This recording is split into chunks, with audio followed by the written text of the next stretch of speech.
you ready to break the piñata? Yeah! Are you excited, Are you buddy? excited? Yeah! Alright. Hey guys, welcome. My name is Frank. I'm going to be showing you how to turn this into this. So let me tell you about a few items that you're going to need. You're going to need some white tissue paper. I use about 10 sheets. You're going to need some scissors, a dowel, I'm going to say about 48 inches. You're going to need some liquid starch, some glue, some flour, and some water. You're also going to need to cover with the sheets, you're going to need some newspaper. You're going to need some cardboard. You're going to wet this, by the way. And you're going to need some old homework paper or bills or anything, but make sure that there's a white side to it. Once you're done with the paste, well, you're going to actually mix the paste in one of these deep bowls, or if you have any kind of bowl, but this will prevent you from making a mess. It's pretty deep. So when you are actually stirring that, it doesn't come out. You're going to need something to stir it with. And then I like to strain it and put it in a container with the lid so I can put it in the fridge once I'm done. For the end, you're going to need some yarn to make the little details of the baseball. And you're going to need a rope to hang it with. And this one is about 3 feet, about, I'm going to say 48 inches. And it has to hold the weight. So let's check it out, guys. And welcome. Alright guys, so we're going to begin by mixing 16 ounces of water with 16 ounces of flour, and then we're going to add 8 ounces of liquid starch, mix it, and then add 8 ounces of school glue. Now if you notice, I use 16 ounce cups, so 1 full cup of flour, 1 full cup of water, half cup of liquid starch, and half cup of school glue. Then after I mix it, I'm going to use a container, I'm going to strain it. Strainer. Make sure I get all those crumbs out. And what you have left is something really nice and smooth.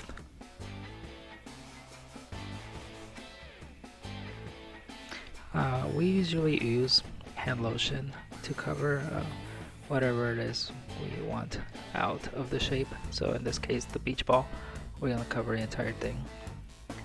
And the reason why we use hand lotion is because a lot of people use palm oil, olive oil sometimes, and that gets pretty messy.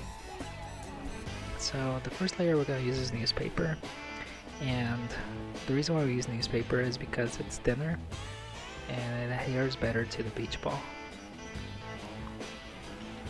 And we're putting paste on one side. Make sure we put paste on the entire sheet though, and we're using half, well, in this case supermarket paper sheets. We want to use the largest, the better, because you finish a lot faster.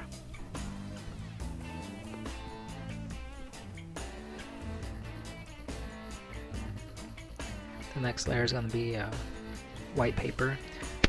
This one has writing on both sides, so it really doesn't matter if you put the paste on the white side or the one with the writing side. We just want to use a different type of paper so that we know which spot we have left to fill. And again, we're using the entire sheet, that way we finish faster. Don't worry about the bumps. Now if you wanted to create something where you're going to paint it, you want it to be smooth. Also, if you're going to sand it and get it soft, you want it to be smooth. You're going to use small sheets, tiny sheets of paper, and that's going to take you a lot longer. If you notice to the right, there's a bowl that has a hand soap and warm water.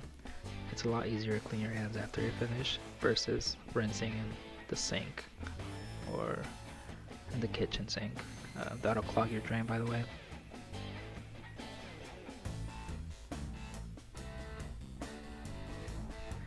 So the next section, we're going to use cardboard, and we're going to put it on the bottom part opposite to where we inflate the ball. That's how we're going to know what that's the bottom part.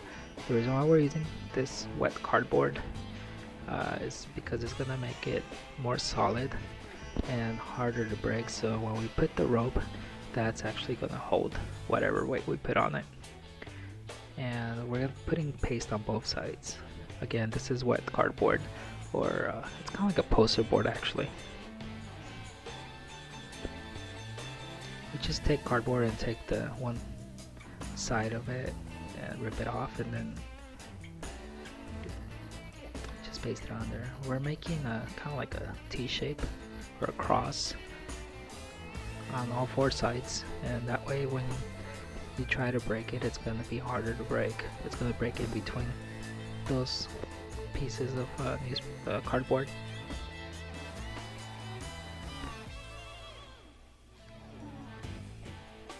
And then from there we're going to go back to using the newspaper or supermarket flyers. Again, that's going to hold down the bumps and the other layers. And here's a lot better to your shape. And also it's because we can tell where we're missing a section, or when we need to put more paper to cover that layer. And again, leave that spot where you inflate the ball open, because we're going to deflate it through there. I like using those beach balls again. You can just cut it again. If you got it at the 99-cent store like I did, you can just cut it and throw it away. But I like saving them, reusing them. The whole point is to recycle here, guys.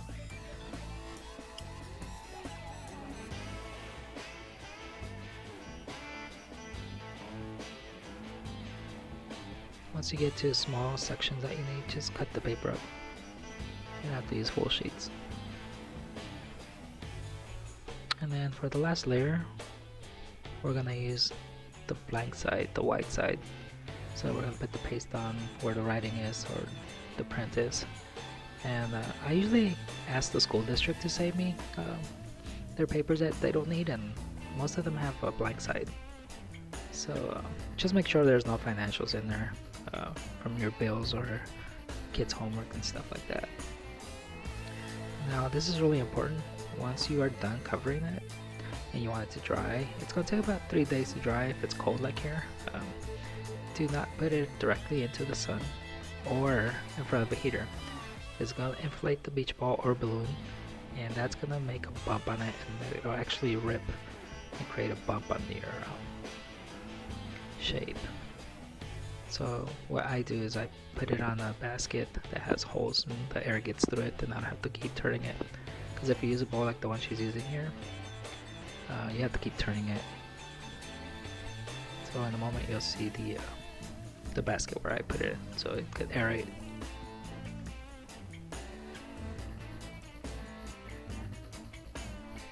And the way you know you're done is the whole entire newspaper is covered.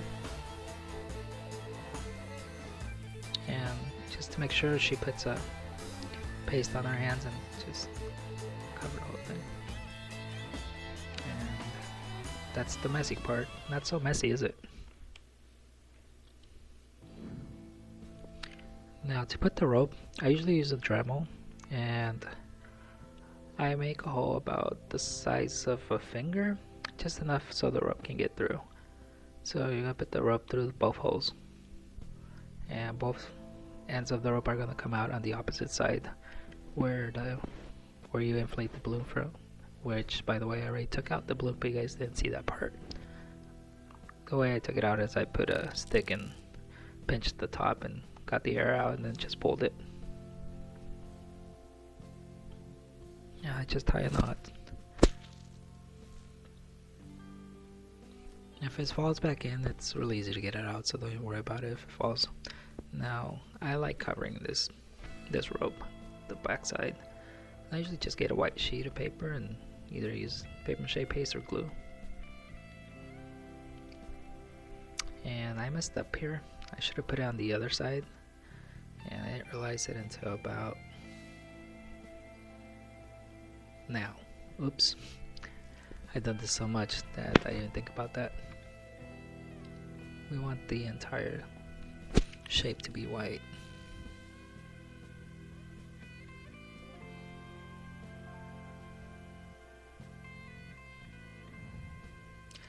Now, to make the curls, we're going to use 3 sheets at a time. If you use 2, it's going to take longer. If you use 4, it's going to be really hard to cut. So you fold it in half. Then you fold it in half again. Then you fold it a 3rd time. and then once more the fourth time, and you put a couple of bobby pins to hold the fold in place.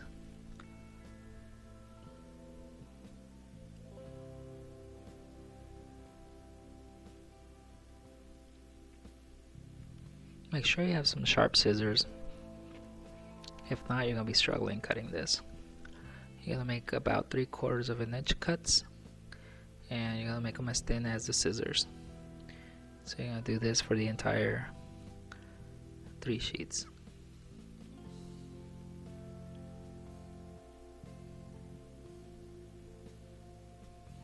This kind of reminds me of the chefs on TV where they're cutting the onions really fast. You're just like hoping they don't get cut. Same process here. She's just been doing this for so long that she goes pretty fast. Now this video is sped up, so she's not going that fast.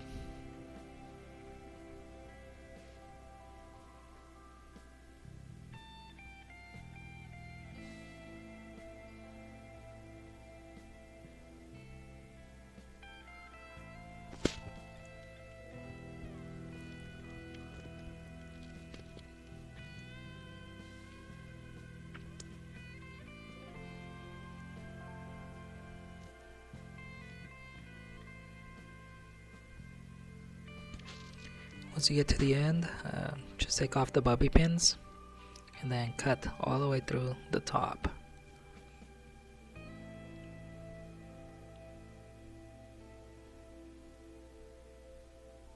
By the way guys, don't forget to like and subscribe. That way you can keep track of the videos that I'll be posting. This is my first one, so thanks for watching.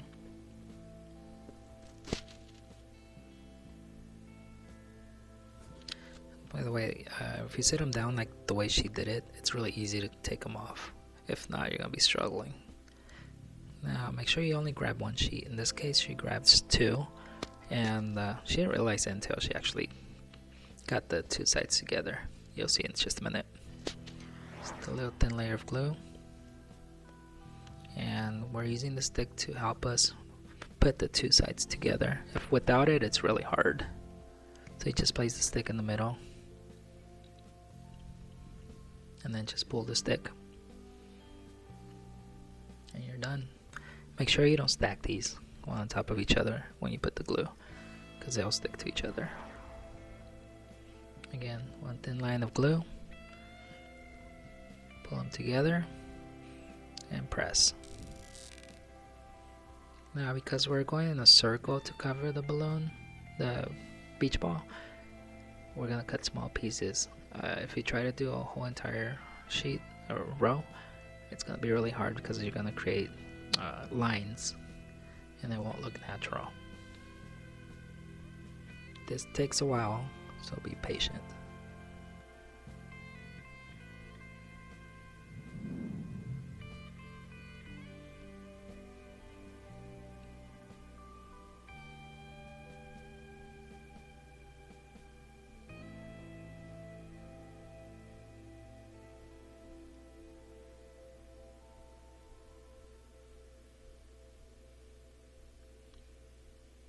So this is going to be your first piñata making. From here we're going to do something for Easter. I'm thinking about an Easter chick. And I'll post a picture of it towards the end of the video, so stay tuned. And I'll have that in about a week. So that way you guys will have enough time to actually make it. It's the same process, just a little more difficult.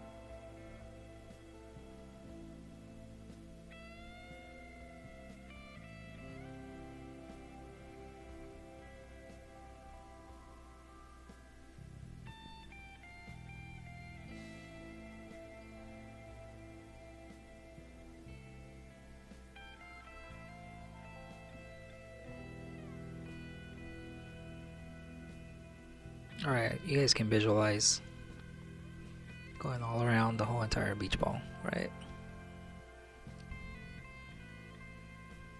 Just leave a comment if you have any questions. I'll make sure to get back to you.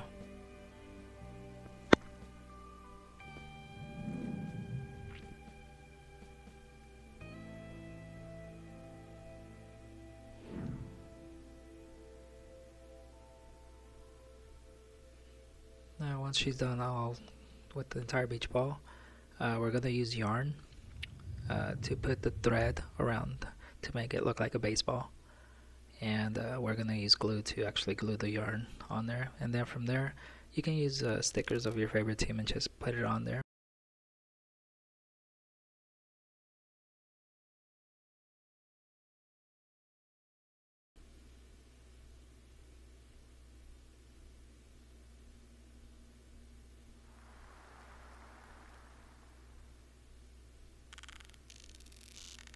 So